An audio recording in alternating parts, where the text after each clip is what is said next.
Halo semua, selamat datang di channelku bersama dengan saya AMG. Di video kali ini saya akan membahas satu buah smartphone entry level, yaitu Infinix Hot 11s NFC. Smartphone ini sudah saya gunakan sekitar 1 mingguan lebih tepatnya sih 10 hari sejak video ini syuting ya. Dan dengan harga jual mulai dari 1,9 jutaan, apakah Infinix Hot 11s NFC layak untuk dibeli?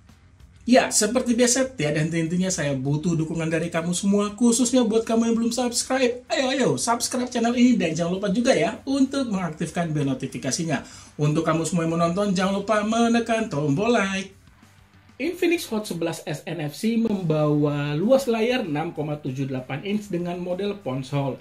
Walaupun layar yang dibawa sedikit lebih kecil dibandingkan Infinix Hot 10s seluas 6,82 inch, tetapi tetap memberikan tampilan yang luas. Kaca layar smartphone ini sudah kuat loh berkat protection NEG Dynrex P2X-1. Selama penggunaan sampai saat ini saya belum memasangkan screen guard yang sudah tersedia dalam paket penjualan. Sebagai info nih untuk kamu, NEG atau panjangan dari Nippon Electric Glass, yaitu sebuah perusahaan yang ada di Jepang. Dia ini membuat tempered glass sama halnya seperti Corning Gorilla Glass dan konsep pembuatannya juga sama. Dan dari beberapa artikel yang saya baca, bahkan protection dari NEG ini juga sudah mulai digunakan beberapa smartphone. Seperti saya baca ya, ada Nokia 8.1 kalau nggak salah. Kalau saya salah mohon untuk koreksi di kolom komentar di bawah. Jadi ya NEG bukan proteksi yang abal-abal ya. Yang jelas dengan adanya beberapa brand mulai menggunakan produk dari NEG ya sudah pasti kualitasnya juga bagus. Ya, saya lanjut lagi ya. Keuntungan layar yang tidak terlalu luas sedikit membantu saat jari saya harus menyentuh sensor fingerprint untuk buka kunci layar. Apalagi nih ya, responnya itu terbilang cepat dan akurat, sama halnya menggunakan sensor pemindai wajah melalui kamera depan. Mungkin dari kamu ada yang berpendapat layar smartphone Infinix itu burik, apalagi menggunakan panel IPS. Ya, saya nggak tahu lah ya yang sebelum-sebelumnya, tapi dari pengalaman saya mereview beberapa smartphone Infinix, saya sih tidak pernah mengeluh soal kualitas layar yang mereka bawa.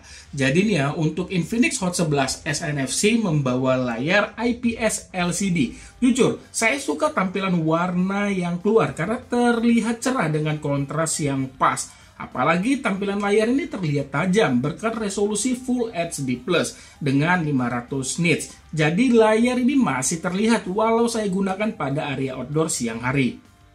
Kekurangan layar smartphone ini tidak adanya dukungan Wideframe L1. Jadi saya tidak bisa menonton film-film di Netflix dalam kualitas HD.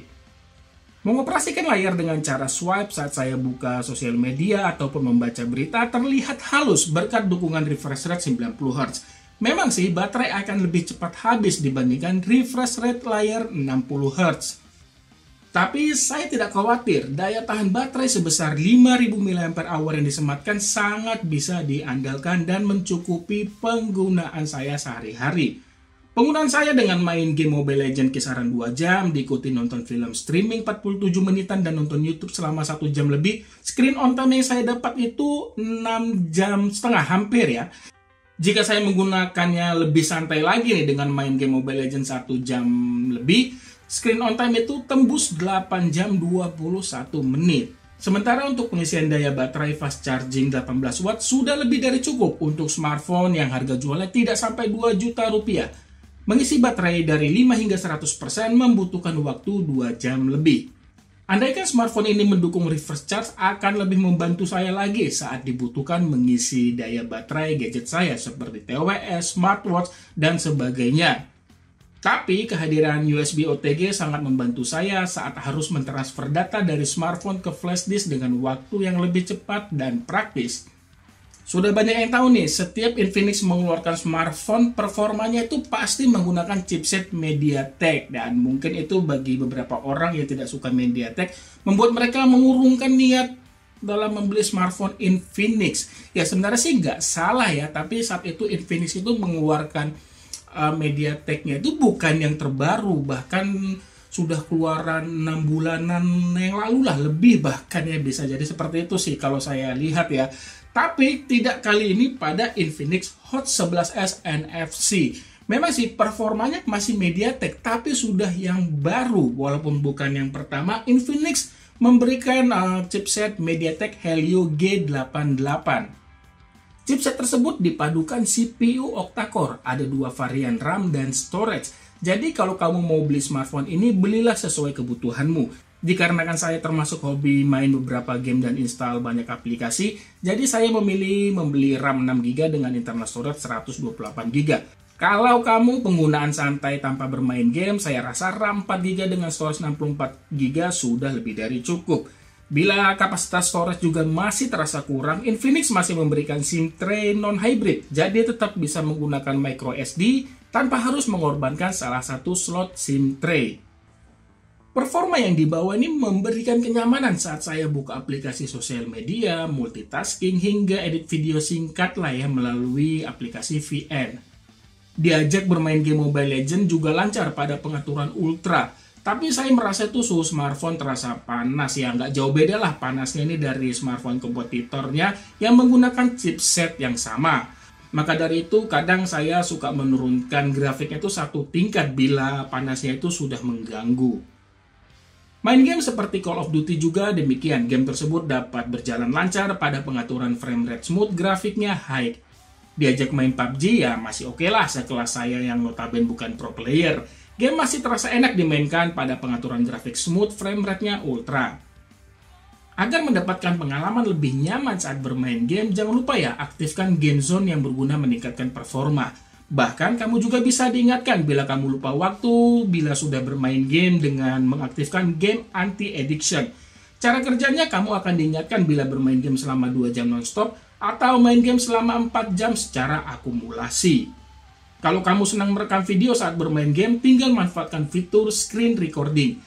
Caranya gampang, swipe saja layar dari kiri ke kanan saat game terbuka hingga muncul panel, lalu pilih screen recorder. Cara lain juga bisa melalui menu bar, jadi fitur screen recorder juga berlaku untuk aplikasi lain.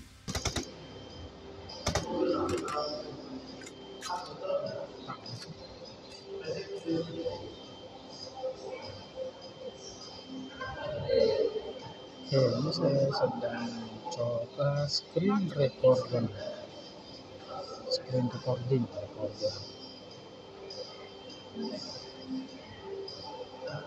Ini saya lebih mencoba screen recorder ya.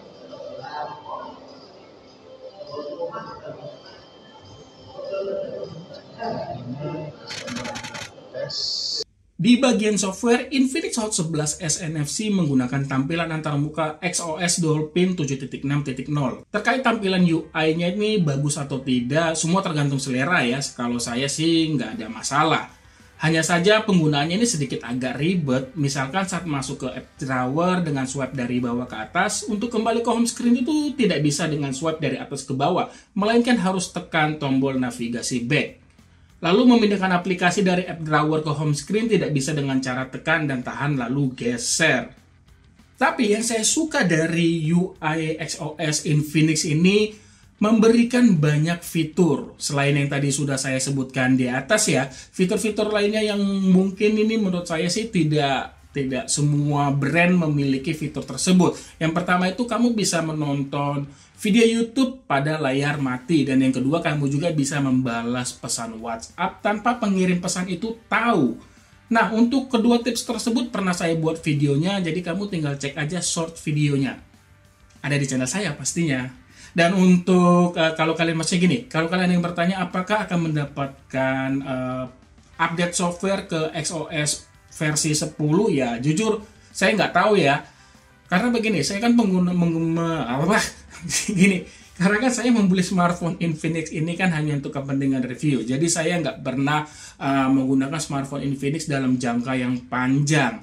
Nah, apakah Infinix itu rajin memberikan update software? Jadi saya nggak paham. Jadi saya butuh bantuan kalian yang sebagai pengguna Infinix jangka panjang ya. Apakah Infinix itu rajin memberikan update software?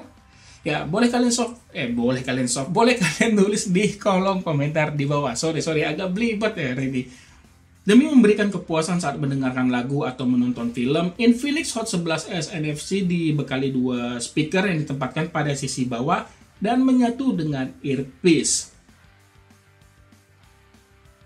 Sebenarnya kualitas suara yang dibawa itu terbilang menurut saya bagus dan jernih sih, tapi yang agak saya kurang itu di power suaranya kurang kencang.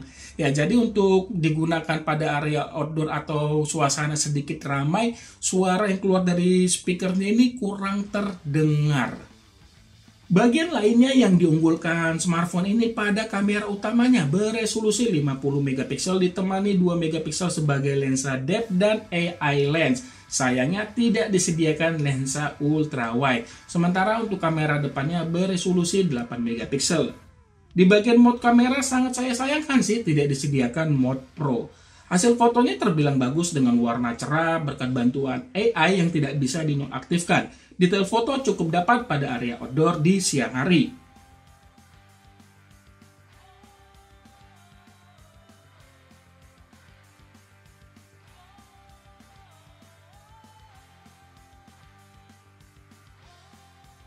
Foto di kondisi cahaya seadanya di dalam ruangan khususnya masih kategori bagus dengan hasil yang terlihat terang walau detail foto pasti berkurang. Hadirnya mode Super Night sangat membantu memberikan foto terlihat bagus di kondisi cahaya mendekati gelap.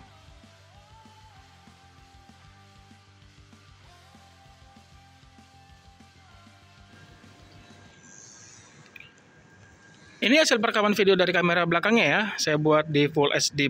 Pentoknya itu bisa resolusi 2K ya, tapi cukup di Full HD saja.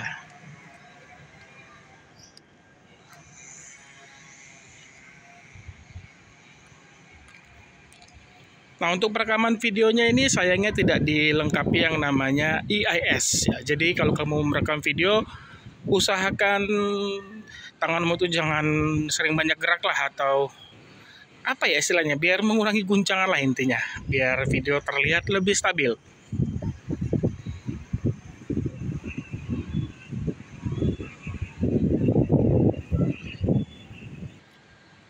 Ini perekaman video dari kamera depan Infinix Hot 11S NFC ya. Resolusinya saya buat Full HD. Nah, pada perekaman video baik dari perekaman video kamera depan maupun belakang, kamu bisa mengaktifkan yang namanya efek bokeh plus beauty, tapi sayangnya resolusinya mentok di HD 720p.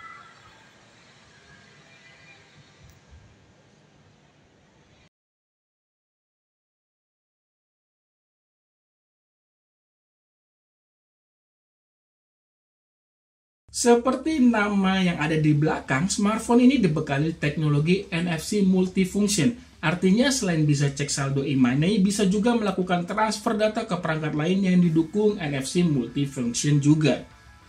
Sekarang masuk kesimpulan. Harga jualnya mulai dari 1,9 jutaan. Dengan harga segitu, kamu akan mendapatkan smartphone dengan spesifikasi yang terbilang bagus menurut saya. Misalkan performanya bisa diandalkan. Foto dari kamera utamanya terbilang bagus, daya tahan baterai bisa lama, terus sudah ada NFC, refresh rate 90 Hz, terus apalagi ya, layar yang bagus dan sebagainya ya. Memang sih di harga segitu atau yang mendekati ya, ada Redmi 10. Kira-kira bagus yang mana atau kira-kira beli yang mana di antara keduanya? Nah, nanti untuk video next ya, bukan setelah ini sih. Nanti kedepannya akan saya buat video versusnya, maka dari itu biar nggak ketinggalan videonya, khususnya buat kamu yang belum subscribe, ayo sekali lagi saya ingatkan subscribe channel ini dan jangan lupa juga untuk mengaktifkan bel notifikasinya. Ya itu aja deh yang bisa saya bahas di video ini. Terima kasih banyak sudah menonton dan mohon maaf bila ada kekurangan di video ini. Ya, like jika suka video ini. Sampai ketemu di video saya selanjutnya. Akhir kata saya pamit. Bye.